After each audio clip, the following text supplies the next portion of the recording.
안녕하세요. 저는 하나님을 믿어 행복한 인생을 살고 있는 서현순입니다. 오늘 저는 여러분에게 어떻게 하나님을 믿게 되었는지 말해 보려고 합니다. 저는 1991년에 직장에 다니고 있었습니다. 그때는 회사에서 미신 일을 하고 있었는데요. 31살이었던 그때 저는 결혼을 일찍 했기에 일남 일녀를 두었고 시아주머니께서 일찍 돌아가셔서 시아주머니의 아들인 저에겐 시조카죠. 시조카가 한 명 같이 키우게 되었습니다. 조카를 데리고 올 때는 내가 잘 해줘야겠다. 잘 해주면 공덕으로 죽으면 좋은데 갈 거야. 그런 생각으로 조카를 맡았지만 참 사람이 간사하게 오히려 이 조카를 기르면서 죄를 짓게 되었습니다.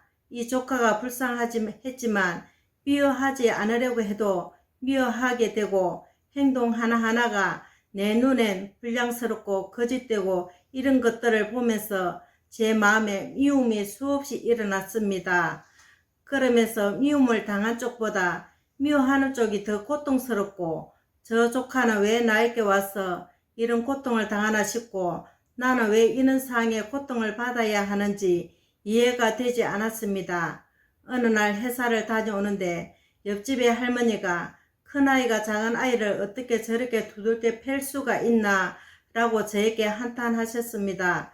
그래서 왜 그러시냐고 묻게 되었습니다. 그때 조카는 제 큰아이보다 4살이 많았습니다. 우리 큰아이는 초등학교 3학년이고 조카는 중학교 1학년인 거죠. 우리 아이가 저도 모른 사이에 사촌 형에게 많이 맞고 지냈습니다.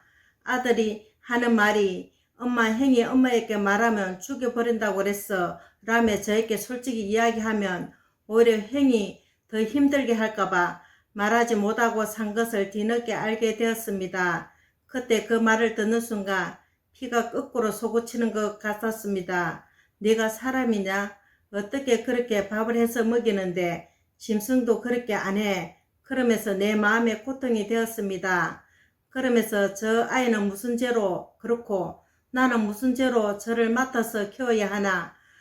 그러면서 내 마음에 죄가 많아서 그런가 보다 싶어서 마음을 다잡고 결심하고 살았지만 조카가 오히려 우리 가족께 계속 철없는 짓을 하니까 내 결심은 다 쓸모가 없었습니다. 그러고 보니까 내 마음이 힘들다 보니까 일도 지치고 집에 와서 살림하는 것도 지치고 그렇다고 인생을 포기하자니 죄로 지옥 갈 것 같아서 죽지도 못하고 살았습니다.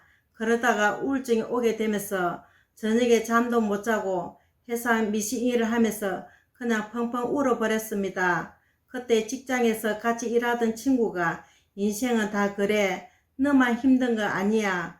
그렇게 이야기했습니다. 남이 섣부른 위로가 싫었던 저는 네가 내 인생을 살아봤어. 인생을 어떻게 다 똑같다고 생각해? 라고 이야기했습니다. 그 이후로 그 친구가 재산 거듭남 비밀 책 한 권을 갖다 주었습니다. 그 책을 읽으면서 나는 내가 죄를 많이 지어서 죄가 있다고 생각했는데 그 책 안에는 우리가 율법이 있기 전에 죄가 먼저 있었다고 했습니다. 내가 죄를 알기 전부터 이미 나는 죄악 속에 출생하였고 내가 죄를 짓지 않으려고 노력해야 하는 게 아니라 이미 나는 행악의 종자였습니다. 마치 밭에 콩을 심으면 콩이 나고 팥을 심으면 팥이 나듯이 내 속에 선이 없고 악밖에 없었습니다. 그러면서 하나님께서 율법을 주신 이유는 율법을 완벽히 지켜서 천국에 가는 것이 아니라 죄를 깨닫는 것이라고 성경에 말씀하셨습니다. 로마서 3장 20절 그러므로 율법의 행위로 그의 앞에 어렵다 하심을 얻을 육체가 없나니 율법으로는 죄를 깨달음이라. 그러하면 어떻게 천국에 가나? 내가 열심히 착하게 선하게 살아서 갈 수 없는데 어떻게 해야지 죄인이 천국에 들어가나 싶었습니다.